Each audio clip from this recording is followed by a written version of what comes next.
Hi guys, today I'm going to go over a few day charts, Bitcoins, probably Pepe, Pepe's best friend, Mononoke Inu, and a few other ones. I'm just going to go one after another. Also, I'm going to look at GME, GameStop. A lot of people are talking about it. Some people think that it's going to break out. But I'm going to show you some stuff on the chart that I see.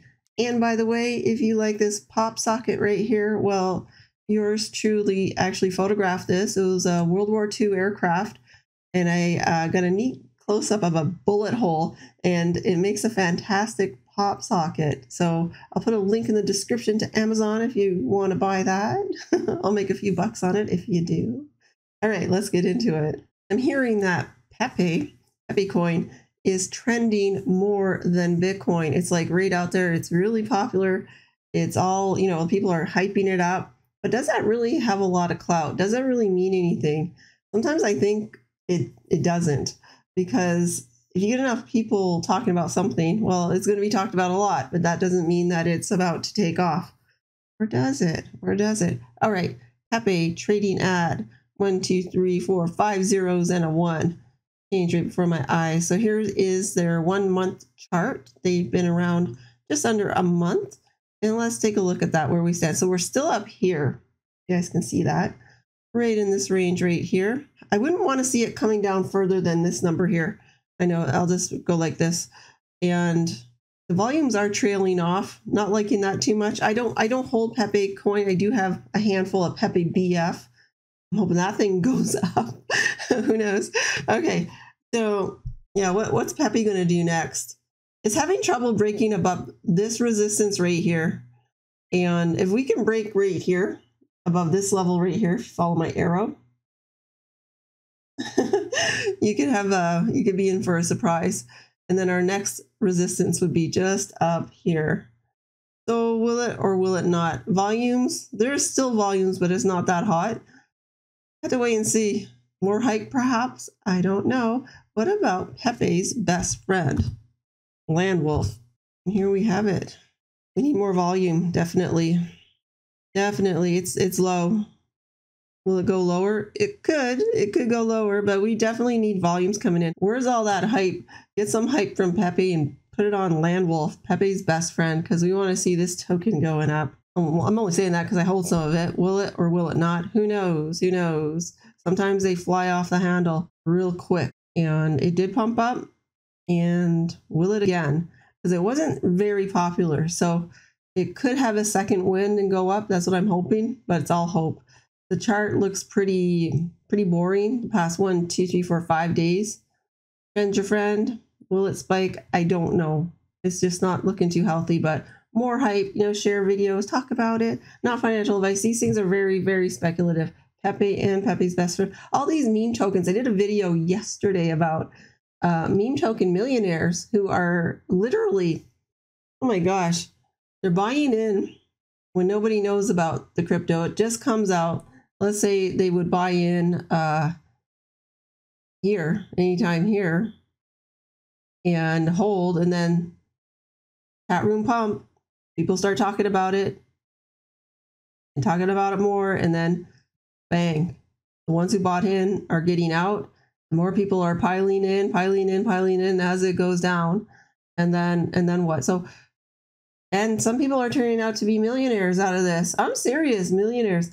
Of course, I don't know if it was possible with this one. I don't know, off the cuff how much really changed hands. But when you take like something like Pepe, I'm hearing there were people becoming literally overnight millionaires. Unreal. I don't do chat room pumps at all. I don't participate in them. I'd have to pay to get into somebody's chat room and find out what they're buying. That's if they really tell you when they actually buy, and then try to follow. And I don't want to be a follower. I don't want to be sheep to what do they call it? Sheep to slaughter. No, I'm not going to follow. But it happens. It happens. I mean, these things are hot. They can just fly really high, really quick. And a lot of people get left holding the bag. But you know what? That's the game that's played. So I don't put it down. I love crypto. This is part of crypto. These crap coins, which take off and make people money and make people lose money. But how it goes. It's how it goes, and it holds my interest. I'm into more long-term plays, which things that I think are more solid, but we're only going to be about as solid as what the laws come in and, you know, change things for us, for better or for worse. So at the end of the day, who knows? But I love crypto. I'm fascinated by it, and I will hopefully continue to be fascinated by it. All right, so that's Pepe's best friend, Landwolf. I do hold some of it. I'm hoping it goes up. And I don't know, it needs more hype, more excitement, more people talking about it. I always say that about almost everything nowadays. So I'm going to say the same thing about Mononoke Inu. Yeah, we had a nice pump up here, as you can see. And that happened because they announced that they relocked their liquidity. And just that one announcement was all it took to get it up. But they are now notorious for not putting out many announcements, unfortunately. The developers need to do more, talk more about the project. More people need to talk about it and just continue with building that game of theirs. Yes, play to earn gaming. Like I said, this one here is very speculative, risky, but so cheap. I mean, you know, a lot of us bought in when it was a lot higher and kind of got burned. And yeah, so we're just hoping that they do come out with a game. But you see the chart is interesting in terms of it did spike up. Like, we can't deny it. It spiked up. So it shows signs of life. A lot of us got into this like sort of more towards our, well, in my case, towards the beginning of my crypto career here, when yeah, when I probably shouldn't have got in. And I just hodled, and I did a lot of videos on Mononoke Inu. I was really following them, and they used to put out a lot of information like, we're going to do this, we're doing that, we did this, here's part of the game. And then everything changed in crypto. Market started to go down, and this project started to just sort of get forgotten about. And so a lot of us are still, or some of us are still hopeful, just because of this, just because of this pump here, that something could happen. I don't know. I can't predict the future. I like charts. I look at charts all the time. But at the end of the day, what's the dev team going to do? Push them. Go on, you know, Mononoke Inu socials, their Telegram and stuff. Push them nicely, or they'll block you. Encourage them. Come on. Keep doing what you're supposed to do. Don't leave us hanging. All right. What else did I say I was going to look at? How about good old Bitcoin? Bitcoin. Where are you, Bitcoin? Oh, yeah. And GameStop. Okay, Bitcoin. Now, here's what I predicted. What could happen. I predicted this little dump here. Simply because, now you guys want me to talk a little bit more about technical analysis, and I kind of assume everybody knows technical analysis, but apparently not. It does take some time to learn it. Okay, so why did I say, I actually said that Bitcoin could pull back into 25,000. I think I said 300. So yeah, I'll just draw this line here. Why did I say that? Let's see. So I said 25,300, and I said that probably when it was up here. So I don't know, a week ago, that it could pull into here, tap this line, and then turn around to the upside, and it's doing that. But why did I say that? I said it because I saw stuff on the chart. So a little bit of education for you guys today. What do we call this here? See all these, see how we tried to break through this when we were here? We called that resistance. It was above our head, and we're trying to break through the resistance. Didn't work. Pulled back in. And over here, we had a couple days where, again, we had resistance, which was at the same level as that. Couldn't break, well, we did break through it, though, to the upside, finally. But look, I drew a line there because that's resistance, resistance. So now resistance, former resistance, once you get above it and you come down, we call that support. So it's the same line, but over here, I'm going to look at it as a support line, possible support line, whereas that same number here, I call it resistance because of this. Now because of this. Well, this right here. Get it? So I predicted that it could come down, tap that support line now, or former resistance, and turn right around and come up. And that's pretty much what it did. It almost did. I was off by a couple hundred, but it was definitely aiming for it. Nothing is exact. I cannot predict exactly what's going to happen. And Bitcoin, Wow, Bitcoin could do anything, but I'm starting to understand it more. Bitcoin, I know you. You have ways of being predictable, a little bit more predictable than ever before. And one of the biggest things that I've noticed with Bitcoin in terms of just this chart, Bitcoin likes to follow the stock market. All right, now let's slip over to, okay, look, day chart, this is like March, we jump up and we're pulling in. Let's look at NASDAQ for March. We're jumping back, well, we're going up a little bit more. The NASDAQ is going up better than what Bitcoin has been doing. What about the S&P 500? The S&P 500 kind of looks more like Bitcoin's chart, no? Doesn't it? Yeah, it looks a bit more like Bitcoin. So Bitcoin is following, to some extent, the stock market. Bitcoin's not going to act like a meme token. The stuff that I was just showing you, like the Pepe coins and stuff like that. Bitcoin it's its own beast. But you got a lot of Wall Street guys, Wall Street people into Bitcoin, Ethereum. So they're going to start playing it similarly to the stock market. And also, I imagine there's algos. There's a lot of computer trading going on, where if you're a retail trader, like we'll call ourselves retail traders, we're just people buying and selling stock, crypto, we're retail. So we're playing against algorithms. Man, did you know that? And especially in the stock market. So do you really have a chance? Oh yeah, you can. If you understand a lot of things with the markets, with technical analysis, with headlines. The biggest thing is the trend is your friend. Trend is your friend. So okay, I'm getting off track here. I wanted to start talking about Bitcoin and what I think is going to happen. Well, with Bitcoin, I think a lot of it's going to be similar to what the stock market's going to do. So let's just go on. S&P 500 weekly chart. Trend is your friend. What do you see when you look at this? Well, we know right here what happened March 2020. I don't want to say the words because I think YouTube doesn't like those kind of words. But, you know, everything crashed down because of what was going on health-wise in 2020 for everyone. Bang, right down. Airplanes got grounded, businesses closed, got shuttered in, lockdown in effect. And then we pulled out. The way I'm going to look at this might be different from other people down here. Obviously, a big dump. And then this spiking up was another anomaly, in my opinion. A lot of money got pumped into the market. Handouts, cash handouts. Bitcoin loved that. It loved it. So again, this is SP 500. And what happened? That market just climbed and climbed and climbed until we got to January-ish 2022. So a year and 5 months ago. And then pulled in. That spike there was kind of an anomaly going that high, in my opinion. I suspect it should have went more like that. Had nothing happened to us in March 2020. That's what I suspect. Something like this. So I think we're heading in this direction. So this is where I think we're heading. Again, one candle equals 1 week. So I'm thinking the market could be trending up to here. We're having a bit of a struggle getting higher, but at the same point, the lows are getting higher. Didn't mean to do that. The lows are getting higher, and that's going to be good for us. Now, are Bitcoin's lows getting higher? Yeah, they are.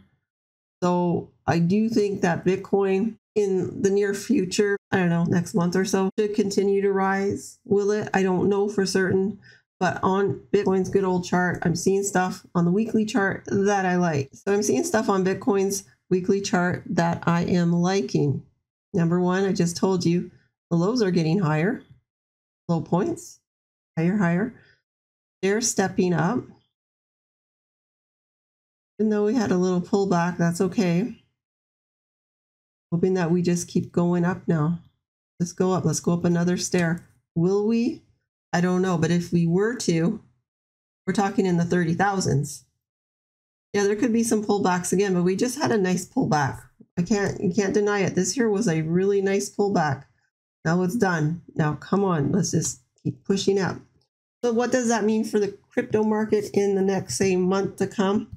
If we keep stair-stepping up with the stock market, meaning the S&P 500, NASDAQ is doing better. It's more tech heavy. Bitcoin is considered tech. I know it's commodity, etc., but a lot of people consider it tech. There's a lot of Bitcoin related stocks, ETFs, and they're kind of considered more tech. So, but anyway, markets go up, Bitcoin goes up. I think that is what we're in for. Can't predict the future. I'm just looking at charts. I'm not looking at headlines or anything, but I think we're pretty safe to say that it could, but anything's possible. And that's why I'm really careful of what I say. But we'll just have to kind of watch it. Now, do you want to look at GameStop? Why not? Why I'm looking at GameStop is because it's trending on Twitter. So I'm like, GameStop, what's going on? I'm going to have to go have a look-see. All right. GameStop weekly chart. 1 candle equals 1 week. What do you see there? Well, something's happening. People are watching it. Earnings are coming out relatively soon. And the lows are trying to get higher recently. So I went to look at GameStop's history for their stock split. And they did 2 splits. One was back in 2007, 2 for 1. And then in July 2022, which was 4 for 1. Now, July 2022, we're May 2023, 10 months ago. 10 months ago, they split their stock, and that you have to pay attention to. What does that mean when they split it in the direction that they did it? They used to have a float, a supply of, let's say, 60 million. There was only 60 million shares. Okay, before this line, they only had 60 million shares. They split it, add more shares, so they increased the supply. They're sitting at about, 250 million. You can look that up, shares now. 4 times more shares. Crypto guys understand this very well. When something's rare in crypto, like Bitcoin, only going to be 21 million, that's why the price can go just through the roof. One of the reasons, because there's not a lot of it. GameStop, before July 2022, it wasn't considered a low float, but almost. With 60 million, that's not much, but it's not like day trading, not much, like 2 million float. It's still okay, but it was still low. So it could do some crazy moves, crazy bursts up, because not a lot of it. And then when people buy into it, boy, it could pump. You see that in crypto too. Some people are thinking it's setting up for something. It could be setting up for something. But will it have the strength to get it pump up crazy? Well, one, it's weighted down now with 4 times the float, the amount. So that could hold it down.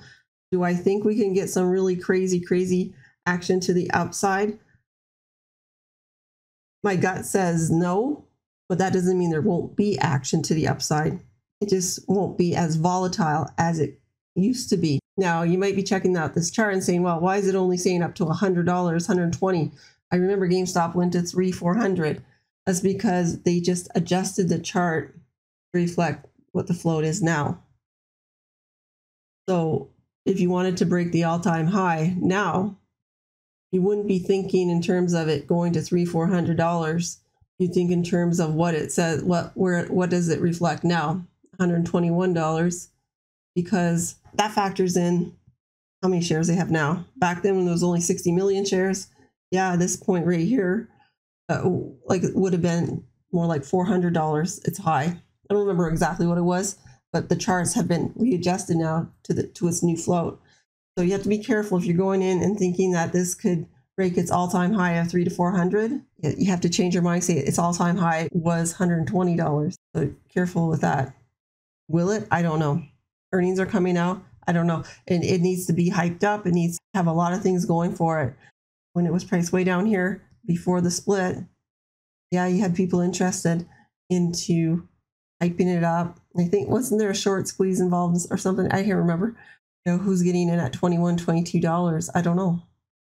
When it was like selling at $1 a share, yeah, you can have like a lot of people suddenly saying, let's really push this thing out. Try to, chat room pump it, get it going, get it up. There was motivation because they bought in so cheap. So we'll see what happens. Why don't I just look at the chart the way I would look at something else? Draw some lines in and try to predict something. Now with earnings around the corner, anything's possible. It could get really ugly really quick. So it tried to break down here. It didn't. It wasn't able to. So it wasn't able to break down below $15-ish. It went and retested the bottom again. Didn't work. Good. And then up it went. Pulled in as a higher low. Good. And another higher low. So again, these are weekly. Good. My 9-day moving average is trying to get above its 23 right here. You want the 9-day above it. And then you want those to climb above the 50. Yeah, you see, we have a few moving averages in here that the price wants to go above. So it is something interesting to watch. Would I get into it? No, I'm just not interested in it. But there is, you know, there's something to watch on GameStop for sure. What'll happen, I don't know. Well, the earnings could pull the rug right out from underneath people's feet on this one, which, like it says, around the corner. You see, once we get, you see this, I don't know if you can see this red line here. This would be my 9-day. The green is my 21. If we can get this red line going above the green, then ideally pushing above the blue, the 50, look at what's following it. It's like an uptrend. So it's trying to make this situation possible right here. So it is an interesting point on the chart right now. But like I said, anything's possible. Earnings could come out. It could pump up just before earnings. It could dump before earnings. Then earnings can come out and anything can happen. That's why earnings make me nervous. That's the nice thing about crypto. We don't have earnings to deal with. People earn their livings guessing the right direction. Earnings will have on a particular stock. I can't do it. I'm afraid of it. So, okay, guys, I think I rattled on enough. Go check out that Amazon PopSocket. Makes a great gift for somebody. Cool. Put the link in the description. None of this is financial advice. I cannot predict the future, and I can prove that I cannot because I'm still me sitting here. I'm not in a McMansion. If I could predict the future, I wouldn't live here. I love where I live, though. Don't get me wrong. Not financial advice. You have to do your own research for getting into any crypto or stock. Saw this on Twitter, GME, GameStop. Had to check it out because people are talking about it. They have a reason to talk about it. I'll give them that. What's going to happen? I don't know. Same with Bitcoin. I don't know. Same with those meme tokens. I don't know. But I know one thing. I can't win if I don't play. And I try to play in a way that I don't risk much money if I do lose. So go outside and have yourself a fantastic day. Hit that like, hit that subscribe, and I'll catch you in my next video. Bye-bye.